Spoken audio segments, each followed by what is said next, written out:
A'udzubillahi minasyaitonirrajim. Bismillahirrahmanirrahim.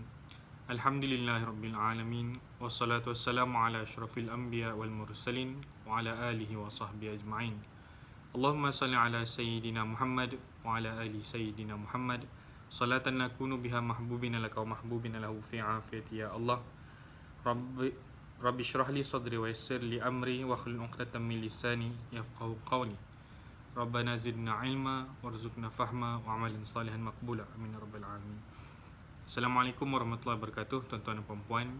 Hari ini kita bertemu lagi di dalam laman ilmu Masjid Negeri Perak, sebuah program kuliah dalam talian ataupun online yang dijalankan apabila masjid kita terpaksa ditutup sempena dengan Perintah Kawalan Pergerakan Bersyarat. Saya kira ini adalah satu petanda dan juga peringatan daripada Allah Subhanahu Wa Taala supaya kita lebih giat dan berusaha untuk menjaga kesihatan dan juga keselamatan diri dengan lebih baik serta tidak leka dengan keadaan yang kita katakan nampak seolah-olah semakin baik kan? Tetapi disebabkan kelekaan kita maka keadaan menjadi kembali buruk. Firman Allah Subhanahu Wa Taala, وَلَنَبْلُوَنَّكُمْ بِشَيْءٍ مِّنَ الْخَوْفِ وَالْجُوعِ وَنَقْصٍ مِّنَ الْأَمْوَالِ وَالْأَنفُسِ وَالثَّمَرَاتِ وَبَشِّرِ الصَّابِرِينَ. Firman Allah Subhanahu Wa Taala yang di mana bermaksud dan kami pasti akan menguji kamu. وَلَنَبْلُوَنَّكُمْ بِشَيْءٍ, dan kami pasti akan menguji kamu dengan sesuatu, minal khauf, dengan sesuatu daripada ketakutan. Dan ketakutan ini pelbagai, khususnya pada zaman sekarang ini kita takut kehilangan pekerjaan, kita takut kehilangan orang yang tersayang, kita takut kehilangan mereka yang kita cintai, dan pelbagai lagi. Dan ada juga yang takut sehinggakan dia itu tidak mampu untuk melakukan apa-apa. Zaman sekarang ni ada orang yang diserang dengan penyakit gemuruh ataupun ketakutan yang timbul tanpa sebab. Kalau dalam psikologi dipanggil sebagai anxiety. Ada juga yang mengalami depression yang tidak tahu punca. Dan bila diselam dengan lebih lanjut akan tahulah apa masalah sebenarnya yang melanda jiwa. Jadi وَلَنَبْلُوَنَّكُمْ بِشَيْءٍ مِّنَ الْخَوْفِ وَالْجُوعِ. Yang pertama tadi Allah akan menguji kita dengan ketakutan. Kedua, al-ju', yakni kelaparan ataupun kebuluran. Apabila kita diuji dengan kebuluran ataupun kelaparan ini, bukan semata-mata kelaparan diri kita sendiri sahaja. Kita dapat lihat sebagai contohnya dalam musim COVID ini, mungkin kita antara golongan yang bertuah. Makanan tidak pernah putus-putus, ataupun kita tidak pernah sehari tidak makan nasi. Mungkin kita tidak diuji dengan kelaparan, tetapi dalam masa yang sama kita diuji dengan kelaparan orang lain. Kita dapat lihat ada manusia yang tidak dapat merasa makanan berhari-hari, berminggu-minggu. Bahkan mungkin ada juga yang tidak pernah merasa nasi hampir berbulan-bulan, melainkan makan cucur ataupun tepung ataupun roti semata-mata. Dan inilah bentuk-bentuk ujian yang datang dalam bentuk kelaparan. Yang ini bukan kelaparan kita sahaja semata-mata, tetapi kelaparan orang lain juga. Dan kemudian selepas ketakutan, wal khawfi wal ju' wa naqsim. Betul? Wa nabluwannakum bisyai'in minal khawfi wal ju' wa naqsim. Bila kita sebut naqsim ini, biasanya kita selalu dengar perkataan iman yazid wa yanqus. Iman itu bertambah dan berkurang. Yanqus itu berkongsi perkataan ataupun huruf, kita katakan kata akar yang sama dengan naqsim. Nun, qaf, sad. Jadi bila kita sebutkan naqsim ini, dia membawa kepada maksud sesuatu yang berkurangan. Kita akan diuji dengan sesuatu yang berkurangan daripada segi apa? Wa naqsim minal amwal. Yang pertama sekali itu daripada segi harta. Baru-baru ini kita dapat lihat kes banjir yang besar di negeri Pahang dan juga Terengganu yang memperlihatkan hampir kita boleh katakan majoriti penduduk di kawasan di negeri Pahang dan Terengganu ni terkesan dengan banjir yang berlaku. Dan kita dapat lihat betapa banyak rumah-rumah yang cantik dibina, betapa banyak kenderaan-kenderaan yang mewah dan tidak mewah, semuanya tenggelam dan dihanyutkan oleh banjir ini. Dan amwal ini juga bukan semata-mata merujuk kepada harta benda, tetapi juga merujuk kepada anak pinak. Sebab itu kebiasaannya bila kita dengar apabila di dalam Al-Quran menerangkan mengenai perhiasan dunia, selalu akan digabungkan harta dan juga anak pinak. Dan bila berkurangannya harta dan juga anak pinak ini kadang-kadang bukan semata-mata daripada segi kematian. Kadang-kadang kita berkurangan anak pinak ini kadang-kadang apabila mendapat anak yang derhaka ataupun anak yang tidak taat dan soleh kepada kita, itu juga beberapa bentuk pengurangan ataupun ujian dalam bentuk pengurangan dalam bentuk harta. Wa naqsim minal amwal, kurang daripada harta, dan juga wal anfus, jamak kepada nafsun, hilangnya jiwa-jiwa ataupun orang-orang yang selama ini rapat dengan kita, akhirnya mereka ini pun tidak lagi berada dekat dengan kita ataupun dijemput ilahi. Wa naqsim minal amwal wal anfusi was thamarat. Dan yang ketiga ini adalah as-thamarat, ini merujuk kepada buah-buahan. Adakah Allah akan menguji kita dengan berkurangannya pisang, ataupun Allah akan menguji kita dengan berkurangannya apple, bila kita dengar berkurang ujian dalam bentuk pengurangan buah-buahan, bukan kita maksudkan begitu. Dari satu segi, thamarat ini membawa maksud faedah-faedah ataupun kita katakan privilege ataupun manfaat-manfaat yang ada di dalam dunia. Mengapa digunakan perkataan thamarat? Kerana kita bayangkan sebuah pohon yang sihat, yang berdiri tegak di atas muka bumi ini, ia bukan sahaja rendang dan mampu menjadi tempat berteduh kepada orang ramai, bahkan ia juga akan mengeluarkan buah yang turut boleh dimakan oleh mereka yang berteduh di bawah pohon tersebut. Jadi ini adalah perlambangan kepada bentuk-bentuk manfaat. Sebab dalam bahasa Arab ada perkataan lain juga yang boleh digunakan untuk membayangkan buah, ataupun menggambarkan buah. Kita ada fakihah ataupun fawakih, Tapi perkataan thamarat di sini digunakan khusus untuk merujuk, bukan khusus, perkataan thamarat digunakan di sini sebagai satu bentuk lambangan kepada manfaat-manfaat dan juga faedah. Kita dapat lihat bila mana kita berada di dalam musim yang penuh dengan ujian ini, pelbagai manfaat dalam kehidupan kita sedikit demi sedikit semakin berkurangan. Kalau sebelum ini kita ada manfaat di mana kita ada ramai kawan-kawan yang menyokong kita, tetapi tiba-tiba kehilangan harta benda, kita kehilangan pekerjaan, maka kawan-kawan kita pun hilang. Kalau sebelum ini kita ada manfaat dan juga kelebihan untuk travel ke luar negara, untuk melancong ke sana sini, tiba-tiba masuk tahun 2020, tahun 2021, pasport tidak bergerak, tak ada cop langsung, dan pasport kita langsung seolah-olah kita katakan tersimpan di dalam almari sahaja, tidak digunakan. Wa naqsim minal amwal wal anfusi was thamarat, itulah pengurangan. Dan Allah kata lagi, wa basyiris sabirin, berilah kabar gembira kepada mereka yang sabar. Jadi apabila seseorang itu diuji, apabila sesuatu umat itu diuji, kunci kepada menghadapi ujian tersebut adalah kesabaran. Sebab itu Allah Subhanahu Wa Taala bagi tahu, wa basyiris sabirin, berilah kabar gembira kepada orang-orang yang sabar. Dan di dalam agama kita ini, kesabaran ini merujuk kepada dua perkara. Pertama sekali adalah as-sabru ala ta'ah, maknanya kesabaran dalam melakukan ketaatan. Dan yang keduanya adalah as-sabru minal ma'asi, kesabaran daripada melakukan maksiat. Dan sifat kesabaran yang diterangkan ini tidak mungkin wujud tanpa satu sama lain. kan? Seperti sebuah kertas, seperti sebuah wang kertas, kan? Kalau wang kertas kita itu sebagai contohnya, di hadapan ini kita ada tulis nilainya 100, belakangnya ada gambar sultan ataupun gambar agung. Seandainya gambar agung ini tidak ada, cuma ada gambar 100 ini saja, kan? Cuma ada nilai saja, dia masih lagi tidak menjadi wang kertas yang lengkap.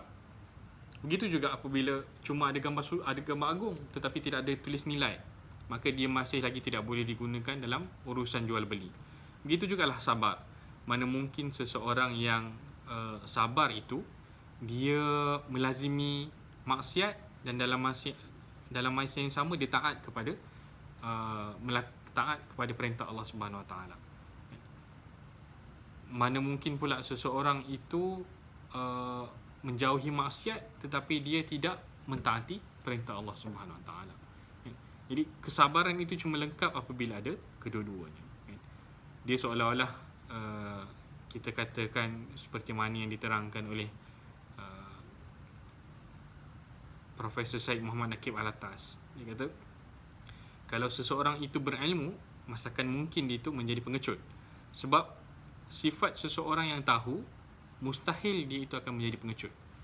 Kerana ilmu yang benar tidak akan menjadikan dia itu seseorang yang bacol ataupun seseorang yang tidak berani menghadapi kezaliman ataupun kepalsuan. Begitulah juga kesabaran, dia tidak akan menjadikan seseorang itu jauh daripada perintah Allah Subhanahu Wa Taala dan tidak pula akan menjadikan dia itu dekat kepada maksiat yang boleh menimbulkan kemurkaan Allah Subhanahu Wa Taala. Baik, tuan-tuan dan puan-puan, insya-Allah pada hari ini saya cuba untuk berkongsi mengenai sebuah kitab yang dikarang oleh Imam Al-Ghazali, dan insya-Allah selepas ini sepanjang slot saya akan cuba untuk bukan kita katakan mengupas, saya akan cuba untuk membaca dan dalam masa yang sama mengulas ataupun berkongsi apa yang saya faham daripada kitab ini, dan semoga ianya dapat memberikan manfaat kepada para pendengar sekalian. InsyaAllah kitab yang saya cuba bawakan ini adalah kitab Ayyuhal Walad yang dikarang oleh Imam Asy-Syafi'i. Ayyuhal Walad yang membawa maksud wahai anakku. Wahai anakku ini merupakan sebuah kitab yang dikarang oleh Imam Al-Ghazali sebagai jawapan khusus untuk anak muridnya yang meminta pesanan daripada beliau. Jadi anak murid Imam Al-Ghazali ini nak graduate ataupun kita katakan nak berhijrah ke tempat lain. Jadi dia minta pesanan daripada Imam Al-Ghazali, beberapa pesanan untuk dijadikan sebagai pedoman, khususnya kepada diri dia sebagai seorang talibul ilm ataupun penuntut ilmu. Dan menariknya juga kisah Ayyuhal Walad ini kerana ia merupakan sebuah kitab yang dinamakan seolah-olah untuk anak-anak. Ayyuhal Walad, kan, wahai anak-anak. Tetapi hakikatnya guru saya Ustaz Roslan Jelani mengatakan bahawa Imam Al-Ghazali mengarang kitab ini, Ayyuhal Walad ini, sebenarnya untuk menegur perangai orang dewasa yang seperti keanak-anakan, kan? Jadi sebab itu disebutkan ya Ayyuhal Walad, kan? Nak merujuk kepada hal keadaan jiwa seorang yang dewasa itu seperti anak-anak. Kan? Sebab itu kita ada dengar beberapa kisah, meskipun ada orang yang kecil ataupun anak-anak daripada segi tubuh badannya, tetapi daripada segi roh dan juga jiwanya dia itu dewasa. Dan ada juga mereka yang dah dewasa, dah melangkau usia 40-50an tahun, tetapi sikapnya itu keanak-anakan. Yakni keanak-anakan ni bukannya childish ataupun kita katakan merengek comel tu macam baby tu, bukan. Kita katakan keanak-anakan daripada segi kefahamannya kepada ilmu agama, khususnya ilmu fardu ain. Dan ini adalah cara bagaimana seorang ulama menempelak orang yang tak sedar diri dalam masyarakat dia. Dan Imam Al-Ghazali melakukan dengan kita katakan sangat elegan, kan, dengan mengarang kitab yang dinamakan sebagai Ayyuhal Walad ini. Dan kitab Ayyuhal Walad ini sangat menarik kerana setiap kali Imam Al-Ghazali memulakan satu nasihat, beliau akan memulakan dengan ya Ayyuhal Walad, wahai anakku yang tercinta. Baik, sebelum kita mulakan kepada nasihat yang pertama dalam kitab Ayyuhal Walad ini, marilah bersama-sama kita sedekahkan Al-Fatihah, khususnya kepada Imam Al-Ghazali dan juga Syekh Fahmi Zamzam yang telah menterjemahkan kitab Ayyuhal Walad ini kepada bahasa Melayu. Al-Fatihah. Bismillahirrahmanirrahim. Alhamdulillahirabbil alamin. Arrahmanirrahim. Maliki yaumiddin. Iyyaka na'budu wa iyyaka nasta'in. Ihdinas siratal mustaqim. Siratal ladzina an'amta 'alaihim ghairil maghdubi 'alaihim waladdallin. Baik. Nasihat yang pertama. Waktu itu ialah kehidupan. Wahai anakku yang tercinta, sebahagian daripada nasihat Rasulullah sallallahu alaihi wasallam kepada umatnya adalah dikira sebagai tanda berpalingnya Allah Ta'ala daripada seorang hamba apabila dia, yakni hamba itu, selalu mengerjakan perkara yang tidak berfaedah. Dan seandainya ada satu saat sahaja daripada umurnya yang telah digunakan pada barang yang bukan tujuan hidupnya, iaitu beribadat kepada Allah Subhanahu Wa Taala, maka layaklah bahawa akan panjang penyesalannya pada hari kiamat nanti. Dan sesiapa yang umurnya lebih daripada 40 tahun sedangkan kebaikannya masih belum dapat melebihi kejahatannya, maka layaklah dia mempersiapkan dirinya untuk memasuki api neraka. Sebenarnya sekadar ini sudah cukup untuk menjadi nasihat kepada orang yang berilmu. Kalau kita dengarkan hadis ini, seolah-olah mengatakan bahawa mereka yang sudah pun melebihi usia 40 tahun, kalau masih lagi tidak sedar diri, kan, maka pasti tempatnya berada di dalam api neraka. Namun begitu kita harus melihat dengan kacamata yang jernih, kan, dan kacamata yang kita katakan husnuzan, kan, dan tidak boleh diambil literal begitu sahaja, khususnya apabila kita membaca kitab-kitab lama, kan. Harus ada pelbagai rujukan yang lain. Maknanya kita tak boleh ambil satu hadis, satu hadis inilah yang kita amalkan. Kerana para ulama pada zaman dahulu tidak puas hanya dengan satu hadis, dan mereka bahkan cuba untuk mencari sanad dan juga syarah daripada hadis-hadis, daripada ulama-ulama hadis dan guru-guru mereka, sehinggalah mereka dapat memahami hadis tersebut dengan baik. Jadi pesan Imam Al-Ghazali adalah dia memetik hadis Nabi Muhammad SAW adalah dikira sebagai tanda berpalingnya Allah Subhanahu Wa Taala daripada seseorang hamba apabila dia selalu melakukan pekerjaan yang tidak berfaedah. Ini sebenarnya salah satu perkara yang harus kita berikan perhatian dalam kehidupan. Seandainya kita ini selalu digelumangkan ataupun selalu disibukkan dengan hal-hal yang tidak bermanfaat, khususnya yang menjurus ke arah kemaksiatan, kan? Sebagai contohnya, kita ni sibuk bermain WhatsApp, kita ni sibuk bermain TikTok, sibuk menengok video, kan, siang, pagi, malam, dan amalannya itu tidak sama, tidak seimbang, kan, dengan amalan kebaikan pula, kan? Maka tidak semena-mena hal itu akan menjadikan kita tergolong dalam golongan yang rugi dan membuatkan kita ini tergolong dalam golongan yang Allah Subhanahu Wa Taala tidak endahkan, kan? Ini adalah satu perkara yang kita sangat takut, khususnya apabila kita ini ditimpa istidraj, kan? Kita pun maklum istidraj ini adalah apabila Allah Subhanahu Wa Taala membenarkan kita ini melakukan kemaksiatan tanpa jalan hidayah. Sebab itu kadang-kadang kalau kita ini melakukan maksiat, jangan sesekali merasa angkuh ataupun seronok, tak kantoi, kan? Ada orang seronok mencuri dan keesokannya dia mencuri lagi, mencuri dan mencuri lagi, sampailah berpuluhan tahun hayatnya dia asyik mencuri, dan dia pun berbangga, dia katakan, curi tak pernah kantoi pun, kan? Dan Allah Subhanahu Wa Taala pun tak adalah pula nak bagi hidayah kepada dia, ada polis tangkap ke dan sebagainya. Dan seandainya dia itu sampai akhir hayat hidupnya berjaya mencuri tanpa ditangkap ataupun tanpa dimasukkan ke dalam penjara ataupun dihukum, kita harus dia itu harus sedar bahawa Allah Subhanahu Wa Taala mungkin telah meninggalkan dia ataupun tidak mengendahkan apa yang berlaku kepada dirinya. Dan ini sama seperti mana apa yang Allah Subhanahu Wa Taala firmankan di dalam surah As-Sajdah. Nanti kita akan tengok surah tersebut. Baik. Dan seandainya ada satu saat sahaja daripada umurnya yang telah digunakan pada barang yang bukan merupakan tujuan hidupnya, iaitu beribadat kepada Allah, maka layaklah bahawa akan panjang penyesalannya pada hari kiamat nanti. Kan? Sebab itu di dalam surah Sajdah diceritakan ammal ladzina kafaru, Allahu akbar, saya pun lupa. Kullama arad disebutkan bahawa kullama aradu an yakhruju minha u'idu fiha wa qila lahum dzuqu adzaban naril ladzi kuntum bihi tukadzibun.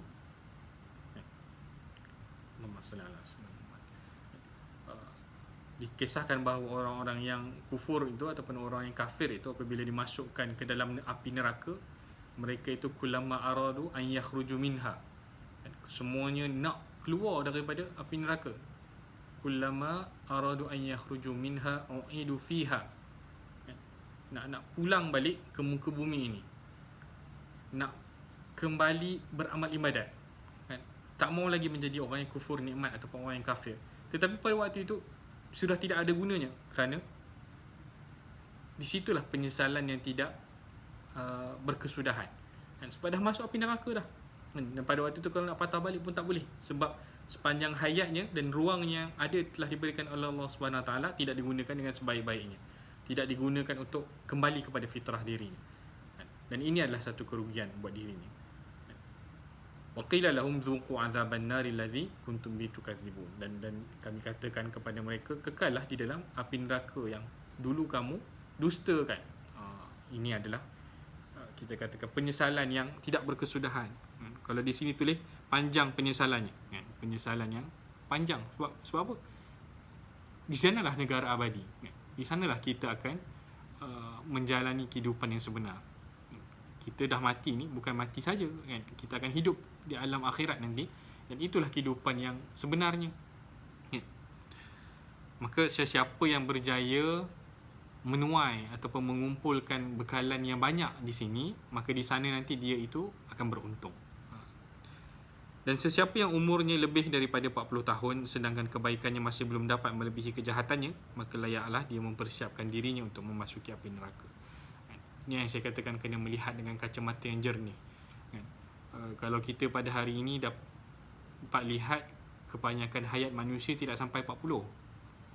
Kenapa saya kata begini? Kerana ramai orang yang mungkin usianya mencecah 35 tahun ataupun mungkin sahaja baru mencecah awal 40 tahun telah pun meninggal dunia. Dan kalau zaman dahulu mungkinlah lifespan ataupun jangka hayat hidup umat manusia ni, jangka hayat generasi sebelum saya ataupun generasi mak ayah saya mungkin sampai 70 ke 80 tahun. Tetapi kalau generasi saya ini kebanyakannya mati awal, kan? Pelbagai faktor. Pertama, faktor pemakanan. Kedua, faktor menyakitkan hati orang, kan? Bila sakitkan hati orang ni, ada pula yang bergaduh, ada pula yang melakukan sihir dan sebagainya, akhirnya mati. Faktor ketiga, atas kebodohan diri sendiri, terlalu banyak sangat mencuba perkara-perkara yang tidak patut, kan? Prank sana, prank sini, cabaran sana, cabaran sini, akhirnya mati kata. Dan ada juga yang Allah Subhanahu Wa Taala tarik umurnya kerana ajal. Itu kita sudah maklum. Dan mereka ini kebiasaannya adalah orang yang baik-baik.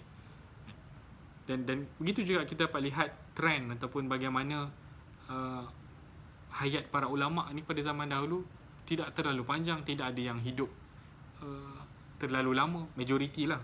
Ada yang hidup lama tetapi kebanyakannya akan mati muda. Sebagai contohnya Imam Al-Ghazali pada usia yang hujung 40-an, kan?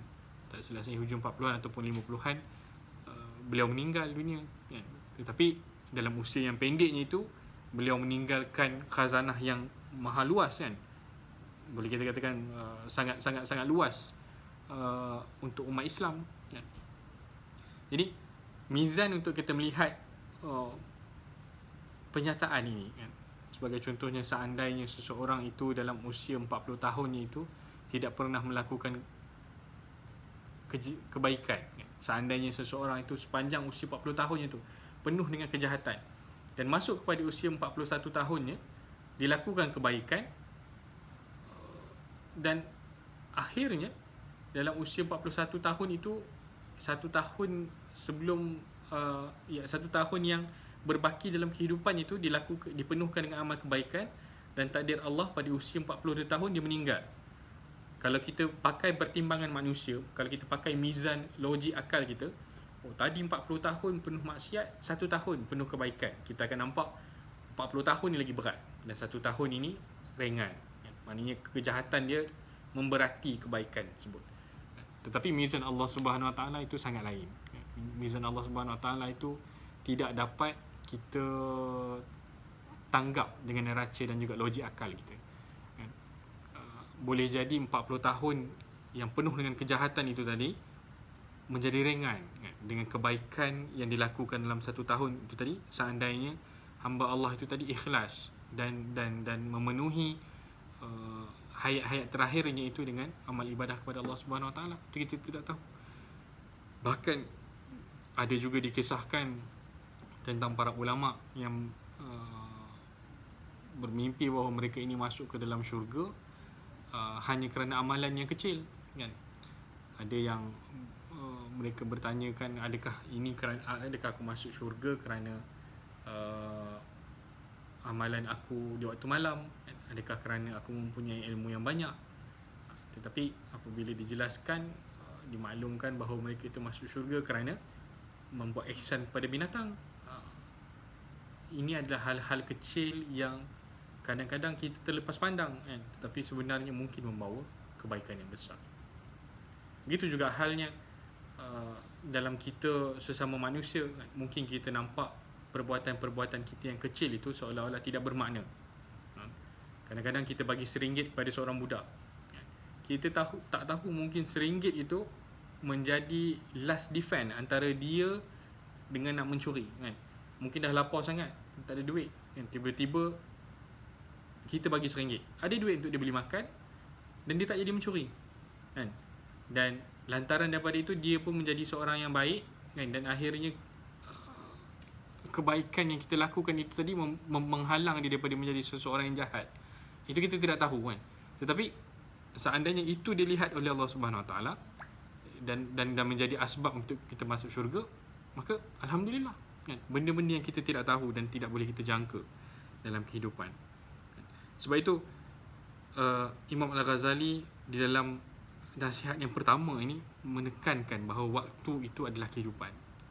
Yakni seseorang yang mengaku sebagai seorang Islam tidak akan mensia-siakan waktu di dalam kehidupannya ini, kan? Kerana dia sedar bahawa waktu di dalam kehidupannya ini harus dipenuhi dengan beribadah dan kembali kepada fitrah untuk mengenal Allah Subhanahu Wa Taala. Baru-baru ni kita ada satu filem daripada Disney. Kalau tuan-tuan dan puan-puan suka tengok kartun, saya ni sebab saya kena teman anak saya tengok kartun, kan? Saya ingatkan dia adalah sebuah filem yang comel ataupun ringan. Tetapi bila tengok balik, rupanya filem Disney pun sekarang cuba untuk bercakap tentang soal kewujudan, kan? Jadi dalam filem Disney yang bertajuk Soul ini, dia mengisahkan tentang seorang ahli muzik, dia tukang main piano, nama dia Joe Gardner. Jadi Joe Gardner ni seumur hidupnya dihabiskan dengan bermain muzik. Tetapi pada suatu hari dia mengalami satu kemalangan, dan dilihatkan dalam cerita tu, roh dia masuk ke dalam satu kawasan yang dipanggil The Great Before, kan? Satu, kalau ikutkan kita punya kiasan, biasanya alam roh lah. Jadi dia dapat lihat di situ di mana jiwa-jiwa ini dibentuk, kan? Ada yang dimasukkan sifat tamak banyak, ada yang dimasukkan sifat baik sedikit, kan? Kemudian digabung-gabungkan, kan? Jadi bila dah penuh kuota dalam jantung, dalam kita katakan stiker pada dada soul ni, bila dah penuh stiker tu baru dia boleh lahir ke muka bumi, kan?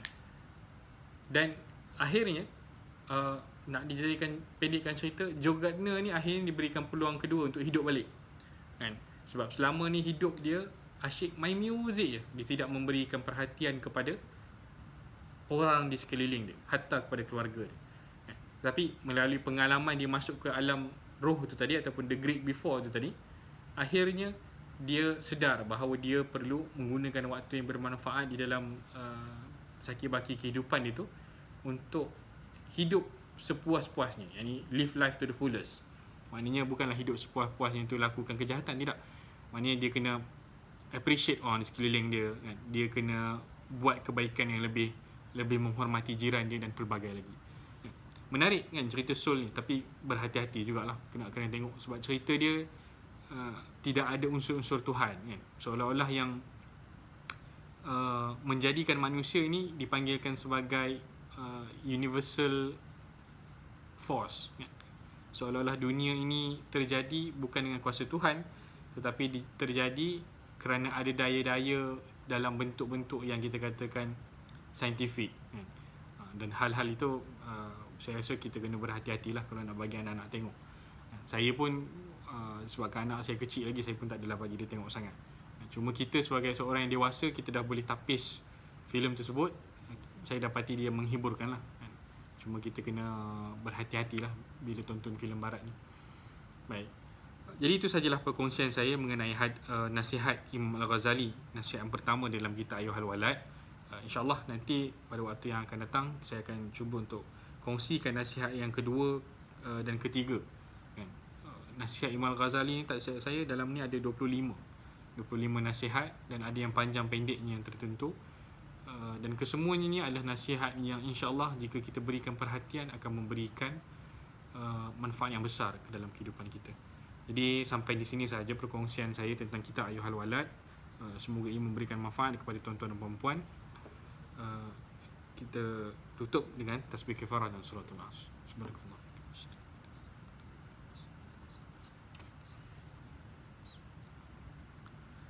Assalamualaikum warahmatullahi wabarakatuh.